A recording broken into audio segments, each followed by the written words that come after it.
Fahasolat, maka terciptalah al-quwatul basirah, kekuatan penglihatan, ya, fil aini, di dalam mata.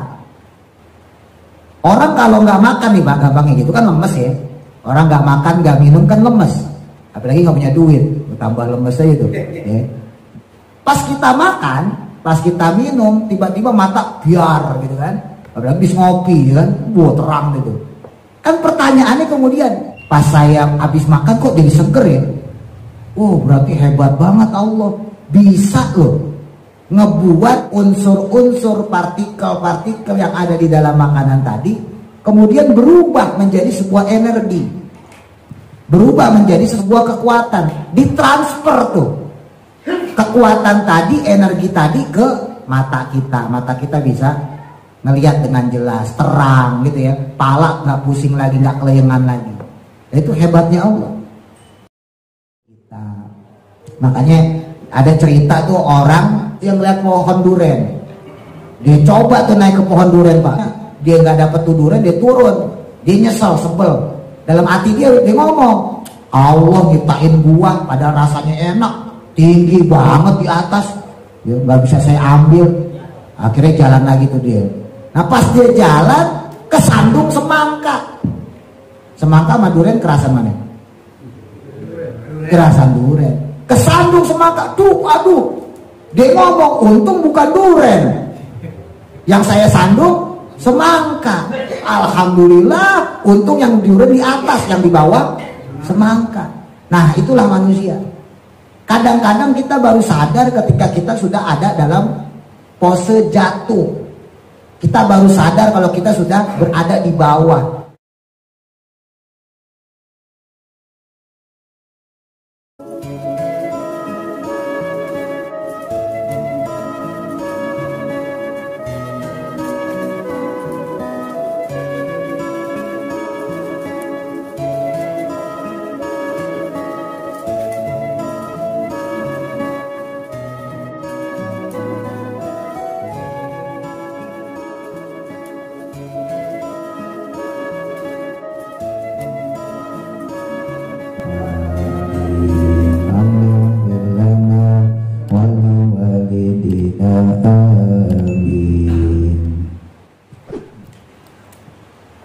Bismillahirrahmanirrahim. Qala musannifu rahimahullahu ta'ala wa nafa'ana bihi wa bi barakati ulumihi fi daraini amin.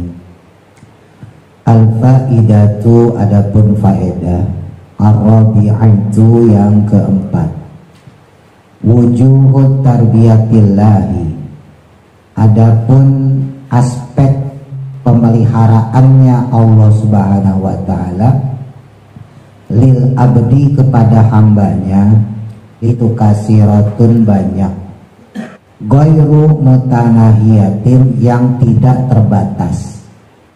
Wa nahnu, dan adapun kami, kata musannaf kitab, itu nadkuru, kami katakan minha, darinya, maksudnya kami contohkan tentang pemeliharaan dari Allah Subhanahu wa ta'ala, amsilatan, sebagai contoh.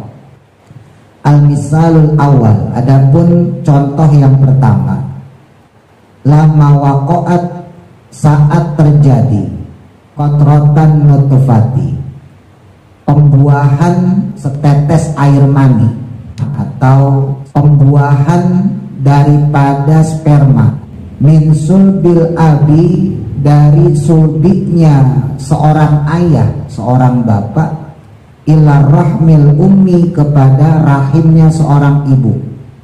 Ini contoh pertama tentang pemeliharaan dari Allah.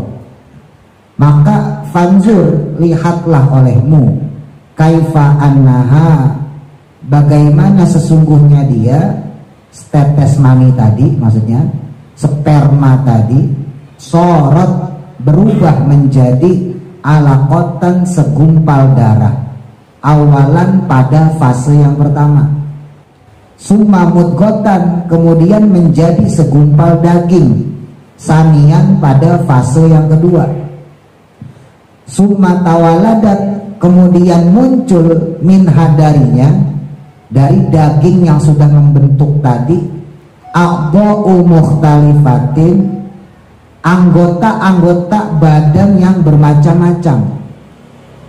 Jadi kalau kita ngelihat proses janin, kita hubungan badan sama istri, terus sperma kita masuk, itu walaupun katakan sesendok lah, itu yang jadi buah, yang jadi bibit, yang diterima itu cuma satu loh, dari berbagai unsur sperma yang ada. Nah ketika sperma itu masuk, ya, air mani itu membuahi ovum ibu kita, kemudian membentuk segumpal darah, kemudian menjadi segumpal daging. Lari dari segumpal daging itu muncul anggota-anggota baru. Jadi waktu kita di perut ibu kita itu gak langsung berbentuk ada tangannya gini, enggak. Jadi bundar aja begini, terus mulai terpisah, membentuk bagian muka gitu ya, terus kemudian membentuk bagian tangan, membentuk bagian kaki. Itu proses yang dialami janin ya dalam perut seorang ibu. Nah, keluar tuh ya bermacam-macam aneka ragam dari anggota badannya. Mislul azomi seperti tulang, wal godorifi dan juga ya tulang rawan atau tulang lunak. Ada tulang yang keras bagian punggung, ada yang tulang lunak ya bagian leher, selangkangan dan sebagainya. Waroba toti dan juga tulang-tulang sendi. Wal autari dan juga otot-otot paha, mulai keluar tuh otot-ototnya. Wal aurodati dan juga pembuluh darah. Wasyaroyina dan juga pembuluh darah jantung. Jadi ada pembuluh darah yang mengantarkan makanan, ada yang mengantarkan udara. Bayangin Allah bisa bikin kedua model. Ya, nggak kebalik tuh dari kita lahir sampai sekarang. Nggak kebalik, yang bagian bawa udara nggak bawa makanan, yang bagian bawa makanan nggak bawa udara, nggak pernah kebalik. Itu kan kerongkongan kita terbagi juga itu. Ketika minum atau makan gitu ya, salah masuk itu kita langsung keselak gitu, langsung ngebatukin gitu. Jadi itu udah otomatis sama Allah dibikin gitu. Kalau salah jalur ya, jalurnya salah, air atau makanan kok masuk ke saluran pernapasan, dengan sendirinya ngebatukin. Bayangin di dalam satu leher ini berapa urat yang mengantarkan bagian dari luar kita. Ada udara masuk, ya ada makanan, ada minuman, macam-macam. Itu kemudian difilter sama urat kita, disalurkan sesuai jalurnya masing-masing. Gak ada yang salah. Udara masuk ke uratnya udara, makanan masuk ke uratnya makanan, minuman masuk ke urat minuman. Itu baru di sini, belum ke bawah. Ntar ke bawah ke jantung ya, dipompa misalnya gitu napas kita, atau masuk ke ginjal ya, dibersihin tuh makanan yang kita makan, minuman yang kita minum, masuk ke usus dan sebagainya. Lalu kemudian summa ittasola, tersambung atau melekatlah al-ba'du sebagian dari anggota tadi bil ba'di dengan sebagian yang lain. Kalau masih bentuk janin maksudnya uratnya belum melekat ya, belum pada nempel. Lama kelamaan menempel tuh urat satu demi satu, sel-sel bersatu, terus kemudian otot-otot berhimpun dan seterusnya. Summa hasola, kemudian terjadilah atau lahirlah fi kulli wahidin, pada setiap satu min hadarinya nau'un ya, nau itu variasi ya, khosun yang khusus, min anwa'il qawi, dari berbagai macam kekuatan. Dari semua yang dihasilkan oleh sel dan anggota tubuh dalam kita itu, maka kemudian menghasilkan kekuatan. Fahasolat, maka terciptalah al-quwatul basirah, kekuatan penglihatan ya, fil aini, di dalam mata. Orang kalau nggak makan nih gampangnya gitu kan lemes ya. Orang nggak makan nggak minum kan lemes, apalagi nggak punya duit, tambah lemes aja itu ya. Mungkin kita suka mikir gitu ya, kenapa sih ini kelayangan, oh belum makan ya. Pas kita makan, pas kita minum, tiba-tiba mata biar gitu kan, apalagi habis ngopi kan, wah terang gitu kan. Pertanyaannya kemudian, kok bisa makanan atau minuman itu bikin otak kita langsung cemerlang, mata langsung biar terang gitu? Ada apa sih di dalam makanan, ada apa sih di dalam minuman yang bisa mengantarkan itu semua kepada sel-sel tubuh kita. Cuman di dasarnya kita orang males ya, gak pernah mikirin ke situ. Makan ya makan aja deh, minum ya minum aja udah. Tapi kita gak pernah mikir, pas saya habis makan kok jadi seger ya. Oh berarti hebat banget Allah, bisa loh ngebuat unsur-unsur partikel-partikel yang ada di dalam makanan tadi kemudian berubah menjadi sebuah energi, berubah menjadi sebuah kekuatan, ditransfer tuh kekuatan tadi, energi tadi ke mata kita bisa ngelihat dengan jelas, terang gitu ya, pala nggak pusing lagi, nggak kelayangan lagi. Itu hebatnya Allah.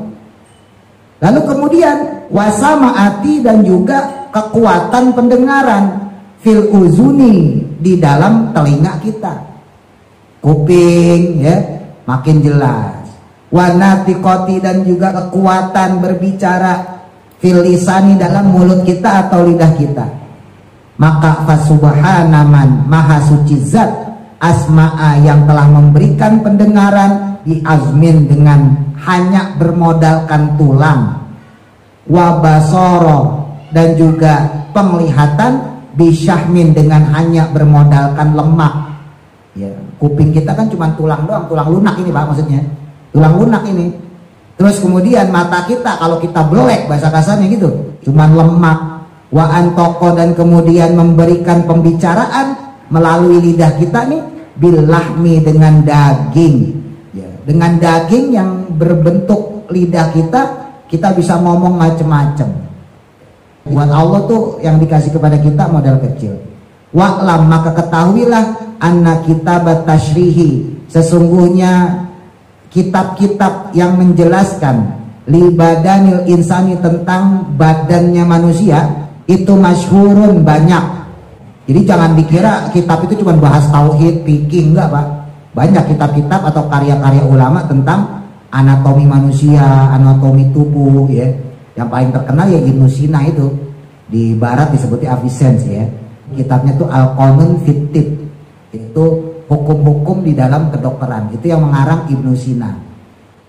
Ya, ada juga Asy-Syaikh Bakhli ya, yang mengarang kitab Masonihul Abdan wal Anfus. Ada juga Imam Ghazali. Imam Ghazali itu imam tasawuf yang kita tahu. Beliau juga bikin kitab-kitab tentang anatomi tubuh manusia, atau kitab yang berhubungan dengan fisiknya manusia. Yang paling tipis tuh ada yang namanya Kimia Us-Sa'adah. Kalau anak-anak yang di rumah tuh ngaji tuh. Kimia Us-Sa'adah artinya kimianya kebahagiaan. Jadi diri kita itu terdiri apa aja? Ada daging, ada apa dan sebagainya. Itu dijelasin sama Imam Ghazali. Jadi jangan dikira ulama-ulama Islam itu cuma ngajarin fikih, tauhid, enggak. Ya, semua aspek dalam kehidupan kita tuh banyak diajarkan oleh para ulama kita. Ya karena sumbernya Al-Qur'an sama hadis, dan itu sudah melengkapi kehidupan kita. Wa kullu dzalika, dan setiap yang demikian tadi itu ya dulu menunjukkan ala tarbiyatillahi ta'ala, atas pemeliharaannya Allah Ta'ala lil abdi, kepada hambanya tuh. Dari janin aja udah bisa diduga tuh Pak ya, bahwa yang dilakukan oleh Allah itu adalah salah satu hal yang luar biasa. Kalau di surah Al-Mu'minun tuh disebutin ya, summa khalaqna nutfatan alaqah fa khalaqna alaqatan mudghah fa khalaqnal mudghata izoman, dan seterusnya itu.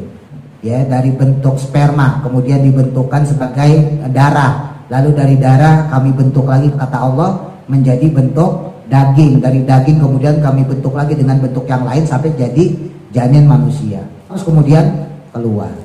Nggak sampai di situ, coba kita tanya sama diri kita, mungkin nggak dalam satu badan ada dua roh? Ini kan kita badannya satu roh semua nih, satu orang masing-masing punya satu roh ya. Nah mungkin nggak dalam satu badan ada dua roh? Ibu hamil ya, sebelum anaknya lahir, ketika usia 4 bulan kan ditiupin tuh roh. Umur 7 bulan lengkap, umur 9 bulan lahir. Ini kita pakai secara syariat ya, bukan hakikat. Kalau kita pakai secara syariat, 4 bulan ditiupin tuh roh ke dalam tubuhnya ibu kita. Pertanyaannya, itu manusia yang ada di perut ibu kita udah jadi belum? Belum. Baru 4 bulan. Baru 4 bulan baru berbentuk, iya, tulang belulang. baru bentuk segumpal daging, belum jadi janin, tapi rohnya sudah ada. Nah, maksud ke 7 bulan baru sempurna. Berarti mungkin nggak dalam satu tubuh ada 2 roh? Mungkin. Paham ya? Jadi dalam satu tubuh 2 roh. Bahkan kalau anaknya kembar, anaknya 3, 4, 5, berarti yang ditiupkan ke dalam perut ibunya ya 2, 3, 4, 5. Berarti dalam satu badan itu terdiri dari lebih dari 2 roh. Nah, walaupun nanti kalau kita bicara hakikat secara pertanggungjawaban akhirat, ya 1 roh 1. Tapi dalam penciptaan, kita bicara penciptaan ya. Kalau bicara penciptaan, jangankan cuma 1 roh, 2 roh, 3 roh Allah bisa masukin. Jadi kalau kita kagum dengan hebatnya Allah masukin nyawanya manusia ke dalam janin, ya, itu kan baru 1 pikiran kita. Wah, hebat banget Allah, di dalam badan saya ada roh nih, roh saya nih. Ketika saya meninggal, maka kemudian roh kita keluar. Nah, ketika roh kita keluar, maka kan dijemput sama malaikat-malaikat kan gitu ya. Terpisah maksudnya begitu. Nah, andai kata roh itu lebih dari 1 gimana? Nah, jawabannya ya bisa Allah nempatin roh itu lebih dari 1. Nah, timbul pertanyaan lagi. Kan kita dijadiin dari hasilnya bapak ibu kita. Kerjasama bapak ibu kita, kemudian lahirlah kita. Bapak ibu kita pun hasil kerjasamanya kakek nenek kita. Kakek nenek kita pun hasil kerjasamanya buyut kita, dan seterusnya tuh. Nah, itu kan dijawab sama Allah. Kita belajar tafsir Yasin, masih ingat ya? Di tafsir Yasin tuh, qul yuhyi alladzi ansha'aha awwala marrah wa huwa bikulli syai'in alim. Qul yuhyi alladzi, qul katakanlah wahai Nabi, yuhyi alladzi ansha'aha, siapakah yang bisa menghidupkan? Dialah, maksudnya Allah, awwala marrah, yang menghidupkan pada pertama kali. Masih ingat nggak waktu itu pas kita bahas tafsir Yasin, ada kisah di mana Nabi Ibrahim ya itu bingung bagaimana cara Allah menghidupkan makhluknya. Nah, Nabi Ibrahim diberikan pelajaran, salah satunya yaitu dengan seekor burung yang dipotong-potong. Terus taruh sana ya, badannya taruh sini, palanya taruh sini, pisahin kemana-mana, terserah kamu mau taruh mana. Lalu panggil burung tersebut. Ketika dipanggil itu burung, maka potongan-potongan tubuh tadi langsung nyatu. Lalu kemudian menghadap kepada Nabi Ibrahim. Jadi dalam hal penciptaan ya, lah kalau Nabi Adam yang gak ada materinya saja bisa Allah bikin, apalagi kalian yang sudah ada, kalau bahasa kita tuh masternya. Lah kan kita nih masternya bapak ibu kita, ya gak? Bapak ibu kita masternya kakek nenek kita. Lah kita gampang dibikin sama Allah, orang udah ada masternya. Lah kalau yang gak ada masternya seperti Nabi Adam aja bisa, apalagi kalian yang sudah ada masternya. Nabi Adam gak ada masternya. Contohnya dari siapa? Sperma siapa? Rahim siapa? Ada gak? Gak ada. Orang Nabi Adam diciptain belum ada orang. Manusia belum ada. Manusia pertama ya Nabi Adam. Ketika Allah memberitahukan di antara makhluk yang akan Allah ciptakan dan tinggal di bumi, itu adalah yang bernama al-insan, manusia. Itu bumi Pak, ini tanah nih yang kita pijak nih. Ini nolak. Ya Allah, kenapa engkau tempatkan manusia itu kepada saya? Jadi jauh sebelum Nabi Adam diciptakan itu bumi udah nolak Pak, itu protes. Pada waktunya Allah kemudian memerintahkan malaikat Jibril alaihissalam untuk mengambil sebongkah dari tanah yang ada di bumi. Ambil, wahai Jibril, bawa kepada saya akan menciptakan yang namanya manusia. Lalu malaikat Jibril datang ke bumi, minta izin sama bumi untuk ngambil tanah. Diterangin dalam kitab Sahih Bukhari ya. Jadi hadisnya ini sahih. Maka si bumi ini kemudian menolak. Si bumi ini ngomong, a'udzubillahi minka. Ya Allah, saya berlindung kepada engkau dari makhlukmu yang akan memberikan rasa sakit kepada saya. Maksudnya malaikat Jibril. Lah kan kalau bahasa kita dicubit aja sakit Pak. Lah ini bumi diambil tanahnya, ya sakit dia juga. Ya Allah, saya berlindung kepada engkau dari makhlukmu yang bisa menyakiti saya. Nah, malaikat Jibril ngedenger bumi ngomong a'udzubillah, ya, jadi ta'awud juga bumi ini. Malaikat Jibril kembali menghadap Allah. Ya Allah, Ini bumi mau saya ambil tanahnya, dia malah ta'awud. A'udzubillahi minka. Lalu kemudian Allah mengutus malaikat Mikail. Wahai Mikail, ambil tanahnya tuh. Saya pengen jadiin yang namanya manusia dari bumi. Datang malaikat Mikail. Sama, bumi juga nolak. Jadi pernah bumi itu menolak supaya kita dijadiin manusia. Lalu kemudian bumi ngomong kayak tadi, A'udzubillahi minka, saya berlindung kepada Allah atas apa-apa yang akan kau lakukan kepada saya. Malaikat Mikail balik lagi, lapor sama kayak malaikat Jibril, sama ya Allah, saya juga nggak boleh ngambil. Akhirnya malaikat Israil yang diutus sama Allah, diutus sama malaikat Israil untuk ngambil tanah. Bumi ngomong kayak gitu lagi sama, A'udzubillahi minka, saya berlindung kepada Allah dari engkau yang akan mengambil aku atau menyakiti aku. Nah, ini malaikat Israil kemudian ngomong, A'udzubillahi minka, saya juga berlindung kepada Allah daripada perintah yang gak bisa aku jalankan. Jadi malaikat Israil ngomong, saya juga minta perlindungan kepada Allah atas perintahnya yang gak bisa saya jalankan. Saya diperintahkan Allah untuk ngambil sebongkah tanah dari kamu. Saya minta pertolongan Allah, saya berlindung kepada Allah. Itu bumi, bahasa orang Betawi itu digedik, Pak.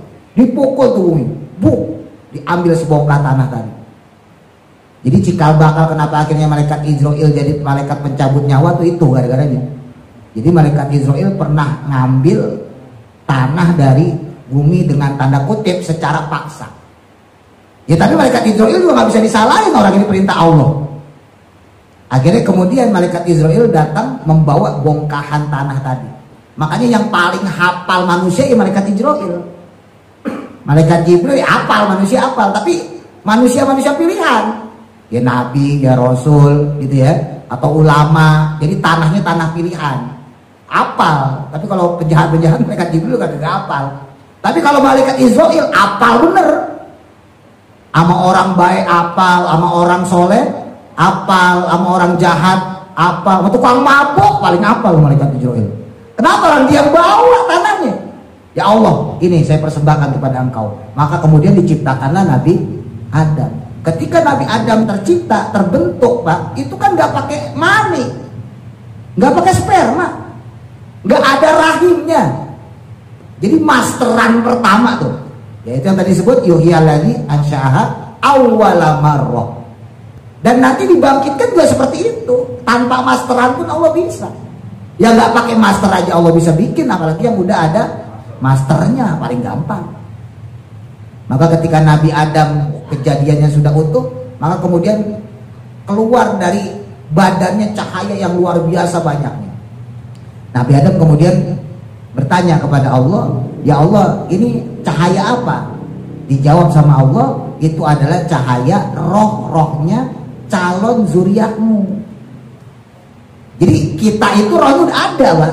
Adapun bapak kita lahir duluan, ya, kakek kita, buyut kita dan seterusnya, itu hanya bagian dari skenario Allah. Tapi kalau bicara hakikat, roh itu sudah ada. Makanya mau dimasukin 1, 2, 3, 4 dalam satu jiwa 2 bisa.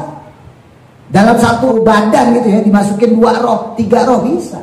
Kenapa? Karena rohnya sendiri sudah ada. Lalu kemudian bumi ini dihibur sama malaikat Jibril. Udah nggak usah nangis. Ya kalau bahasa anak kecil tuh ya cep gitu, gak usah nangis. Walaupun manusia itu banyak berbuat kerusakan, tapi nanti akan ada manusia agung yang dimuliakan Allah. Manusia yang dimuliakan seluruh alam semesta. Makhluk yang dicintai Allah, yaitu Nabi Muhammad Sallallahu Alaihi Wasallam. Nah ngedengar kayak gitu, itu bumi seneng, Mbak. Oh begitu malaikat Jibril, iya. Udah makanya nggak usah sedih-sedih amat. Tapi bagaimana dengan keturunannya Adam nanti yang bermaksiat? Kata malaikat Jibril, ya silakan kau siksa. Makanya banyak dalam adab-adab etika terhadap tanah, ya nyolong tanah orang misalnya gitu, ya kencing di atas tanah, kencing berdiri. Kemarin sempat saya singgung tuh ya. Di antara siksanya alam barzah, alam kubur, ya di antara siksanya nanti di neraka kan penghormatan yang tidak dilakukan terhadap tanah. Karena emang kita dalam tanda kutip terikat perjanjian sama bumi ratusan juta tahun yang lalu. Dari zaman kakek kita Nabi Adam alaihissalam. Jadi bumi itu udah ngancem. Kemarin sempat saya singgung, makanya salah satu azab kubur misalnya ya, al-baulu qa'iman, yaitu orang yang kencing sambil berdiri. Karena kan lucu aja Pak, kita berada di atas tanah, di atas bumi, terus kita kencing berdiri. Ya, coba bayangin kalau dia punya mata, punya mulut. Bahasa kasarnya, lo diciptain dari gue, sekarang lo ngencingin gue. Kan songong jadinya. Paham ya maksudnya ya? Nah makanya bumi tuh ngancem, awas kamu kalau kamu nanti masuk ke dalam perut saya. Nah ada yang namanya alam mankul, ada yang namanya murtaja. Mankul itu sesuai fakta. Ya seperti Muhammad, nama Nabi Muhammad ya.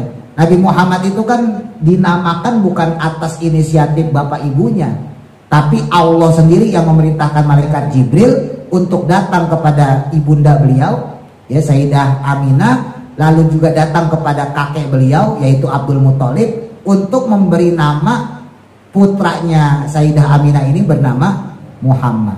Jadi bukan karena pengen kayak kita punya anak, punya cucu bikin nama sendiri gitu, bukan kan? Tapi memang diilhami ya oleh malaikat Jibril alaihissalam melalui perintah Allah. Kalau di Barzanji itu Muhammadan itu muhsatuh madu uqba.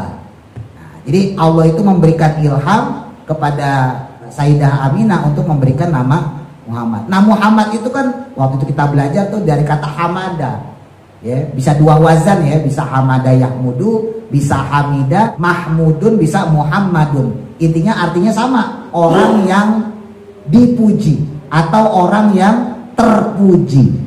Nah bernama juga Ahmad. Ahmad itu kan A-nya itu saya. Ahmada atau Ahmadu, saya memuji. Dinamakan Nabi itu Muhammad ya karena beliau seumur hidupnya terpuji, gitu ya. Nah itu namanya mankul. Ya kalau orang Jawa maaf misalnya ada orang lahirnya Kemispon, dinamain Kepon. Soalnya lahirnya Kemispon. Kalau Pak Wagi nggak tahu nih. Wagi jelas Wage. Minnya apa tuh? Laki-laki. Iya, kayak gitu-gitu ya. Nah itu namanya alam mankul tuh. Jadi dia dinamakan sesuai dengan faktanya, sesuai keadaannya. Tapi ada juga nama yang murtaja. Murtaja itu sesuai harapan. Ya kalau orang misalnya ada nama Bagus, Selamat, belum tentu si Bagus ini seumur hidupnya bagus. Ya, kan ada orang namanya Bagus tapi kelakuannya kayak orang apaan. Ada orang namanya Selamat, ya tapi hidupnya kagak selamat mulu. Tapi kan harapannya gitu ya. Harapan dari nama itu disebutnya murtaja. Jadi dia dinamakan seperti itu karena punya harapan untuk berlaku seperti itu. Walaupun nanti faktanya belum tentu sama. Nah, sekarang balik lagi nih, kayak Rabbil alamin. Alhamdulillah segala puji lillahi bagi Allah, Rabbil alamin. Kalau kita artiin secara tekstual ya Tuhan semesta alam, tapi kalau kita artiin secara hakikat, Rob di situ maksudnya adalah pemelihara ya. Nah kira-kira menurut Bapak nih, kata Rob itu maksudnya kemana nih? Mankul apa murtaja? Allah sebagai pemelihara, Allah sebagai Tuhan, kata Rob tadi itu maksudnya apa? Mankul sesuai faktanya memang itu, atau murtaja aja sesuai harapan? Mankul. Jadi status Allah sebagai Rob itu mankul, dia bukan murtaja. Karena dia udah pasti. Jadi kalau mankul itu udah pasti. Dan umumnya yang terjadi dalam kehidupan kita itu mankul, Pak. Alam mankul, bukan murtaja. Penamaan-penamaan, ya kayak tadi nih Rob ya, itu mayoritas mankul, kecuali nama manusia tadi. Kalau nama manusia itu ada yang murtaja, ada yang sesuai harapan. Tapi kalau keseharian kita itu kebanyakan mankul. Memang faktanya begitu. Musola, kenapa dinamakan musola? Karena tempat sholat. Musola itu kan diambil dari kata mu sama sholat. Mu itu tempat, solanya sholat. Musola tempat sholat. Masjid dinamakan masjid karena tempat sujud. Ya enggak? Jadi itu alam mankul. Tahlilan, kenapa disebut tahlilan? Karena di saat itu dibacain tahlil. Kenapa yasinan? Karena waktu pas kumpul itu bacanya Yasin. Kalau pas kumpul bacanya Baqarah ya pasti Baqarahan. Kalau pas kumpul bacanya Kahfi pasti disebutnya Kahfian. Kalau kumpulnya baca juz amma ya pasti disebutnya juz amaan. Berhubung pas kumpulnya baca Yasin, maka disebutnya yasinan, tahlilan. Nah itu namanya mankul. Makanya nggak bisa disebut bid'ah. Yasinan bid'ah, tahlilan bid'ah. Lah itu mankul, itu penamaan. Yang dibaca rawi, maka disebutnya maulidan. Kumpul-kumpul, makan-makan, ngundang orang karena kita mendapatkan satu kebahagiaan dalam bentuk rasa syukur. Namanya tasyakuran. Itu mankul tuh. Ya kan zaman sekarang nggak mankul aja diomongin orang ya, diribetin gitu maksudnya sama orang. Ada ngomong begini, ngomong begini. Padahal secara hakikat itu hanya dari sisi penamaan yang menunjukkan faktanya. Kenapa manusia dinamakan insan? Iya, lupa, lalai, ceroboh, itu manusia. Jadi kita udah diplot seperti itu Pak. Insan itu lalai, lupa, ceroboh, salah, nah itu insan. Dan mayoritas lagi-lagi penamaan dalam pendidikan, agama, ya keseharian kita lah, itu sifatnya mankul. Jadi gak bisa dibidahin, gak bisa. Lagi mana mau bid'ah, berarti nama Nabi Muhammad bid'ah juga dong. Nabi Muhammad artinya terpuji, Ahmad artinya saya yang memuji, berarti bid'ah juga, kan gak begitu ya. Nah saya tambah dikit ya. Al-misalu tsani, adapun contoh yang kedua, innal habatal wahidah, sesungguhnya suatu biji atau suatu benih. Nah ini sekarang contoh lain ya. Jika ada satu benih atau satu biji, idza waqa'at, ketika dia terjatuh atau berada fil ardi, di tanah atau di bumi, fa idza wasalat, maka lalu dia bertemu atau berjumpa, nadawatul ardi, ya basah atau lembabnya tanah, ilaiha, kepadanya. Kalau biji tersebut ada atau berada di tempat yang lembab atau disiram air, maka biji tadi atau benih tadi intafahat, terbukalah biji tadi atau terbelahlah biji tadi. Wala tanasyaqqa, tapi tidak terbelah, min syai'in, pada daerah-daerah, minal jawanibi, dari sisi-sisi yang ada, illa, kecuali, min a'laha, dari bagian atasnya, wa asfaliha, dan bagian bawahnya. Biji Pak, gampangnya kacang hijau gitu, atau buah apalah, ini kita taruh nih, terus kita siram, itu kan yang basah semuanya, terus ngebengkak tuh. Uniknya itu biji itu yang pecah cuma atas sama bawah. Yang atas nanti menjulur ke atas jadi batang, yang bawah menghujam ke bawah jadi akar. Kenapa kanan kirinya kok kagak pecah juga? Nggak usah dipikir, udah kerjaan Allah ya. Caranya gitu ya, itu aja. Ini kan Musannif Kitab nyontohin kepada kita yang kadang-kadang kita nggak pikir ke situ. Nah ini makanya dicontohin. Coba kamu lihat tuh, biji misalnya ditaruh ya, terus kemudian bengkak tuh biji karena biji tadi disiram air atau tanahnya lembab, mengalami pembusukan, pembengkakan. Nah lama kelamaan maka keluar tuh tunasnya, dari atas keluar tunas, dari bawah keluar akar. Kenapa yang bengkak tadi tuh gak pecah semuanya?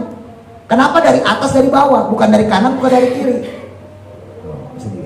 Ma'annal intifakho, padahal bahwasanya menggembung atau bengkak, hasilun, itu terjadi, min jami'il jawanibi, dari keseluruhan sisi yang ada pada biji tadi.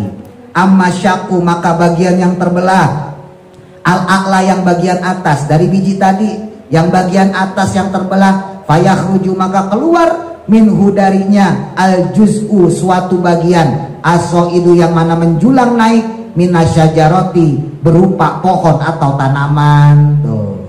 Jadi batang bagian atasnya. Wa amma syaku, dan adapun bagian yang terbelah, al asfala, yang bawah, fayakhruju, maka keluarlah minhu, darinya, al juz'u, bagian, al goisu, yang menghujam atau masuk, fil ardi, ke dalam tanah. Wa huwa, maka adapun dia itu uruqus syajaroti, menjadi akarnya tanaman atau akarnya pohon.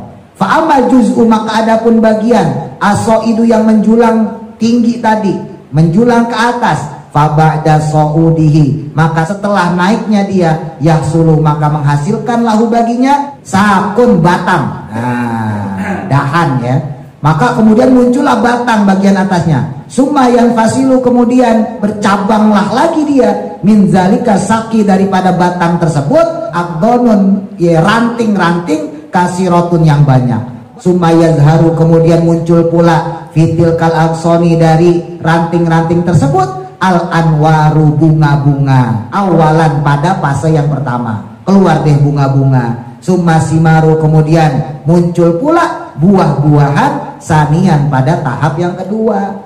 Wayasulu, dan menjadilah litil kasimari, untuk buah-buahan tadi ajzaun, bagian-bagian lainnya mukhtalifatun, yang beraneka ragam, bil kasafati, dengan ya lapisan yang tebal atau kasar. Tuh, ada buah yang lapisannya tebal, kasar, tajam, misalnya kayak duren gitu ya. Tapi walatofati, ada juga yang lapisan yang tipis, yang lembut, ya misalnya melon, semangka gitu ya. Wahia, maka adapun itu al-kusyuru, adalah bagian kulitnya. Summal lububu, kemudian ada pula sarinya. Summal adahanu, kemudian ada pula isinya. Bayangin tuh, ada kulitnya, ada isinya, ada sarinya juga. Makanya ada guyonan tuh orang tuh, kelapa itu yang duluan, airnya apa kelapanya? Pohon kelapa kan ada buahnya tuh, buah kelapa. Buah kelapa itu kelapanya duluan, ya, atau airnya? Dibilang airnya, lah terus kelapanya gimana kan? Dibilang kelapanya terus masukin airnya gimana? Ya udah, kuasanya Allah, udah gitu aja ya, nggak usah mikirin. Ya. Tapi maksudnya itu kehebatan Allah bisa bikin kayak begitu, ya. Allah bisa bikin kayak gitu. Wa amma juz'u, dan adapun bagian al-qaidu, yang mana dia menghujam atau masuk ke dalam tanah, minasyajarati, daripada pepohonan tadi, fa intil kal uroko, ya akarnya pohon itu menjadi uratnya itu pohon, tantahi, yang mana selesai atau sampai ila atrofia, kepada ujung-ujungnya.